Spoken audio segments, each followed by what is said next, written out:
A group of students gathered outside one of Max Brenner's franchise cafes in Sydney in protest at its support for the Israeli army. The protest is part of the global Boycott Divestment and Sanctions, or BDS campaign, which was called for from a broad cross-section of Palestinian civil society organisations in 2005.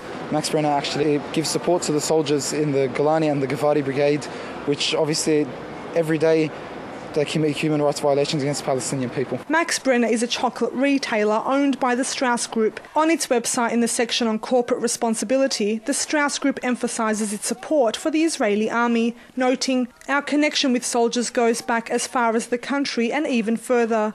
We see a mission and need to continue to provide our soldiers with support to enhance their quality of life and service conditions and sweeten their special moments." Max Brenner has been the target of BDS actions throughout the country over the past 2 years. Protesters here say that this action is part of their commitment to the global BDS campaign, which seeks to pressure companies that either profit from or support the Israeli military occupation until Israel ends the occupation and complies with international law and United Nations resolutions.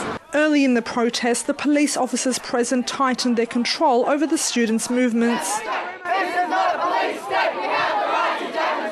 A number of police officers asked our crew to leave on a number of occasions, forcing us to stop filming and physically removing our crew away from the protest. If you do not leave, I will force you to leave. Leave now. Now.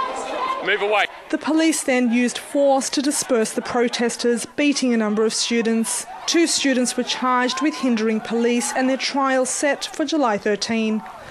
The whole protest, we'd made a conscious effort not to provoke anything from the police.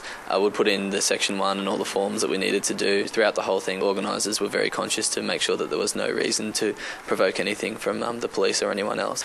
So it came as a real surprise, even though we made that effort to follow police directions and to make sure we were well within our legal rights. The students have vowed to continue protesting outside of the 10 Max Brenner cafes throughout Sydney, adding that it is their legal right. They also criticised the police's role, saying that the police effectively protected a company that openly supports an illegal military occupation, while at the same time using violence against a peaceful student protest.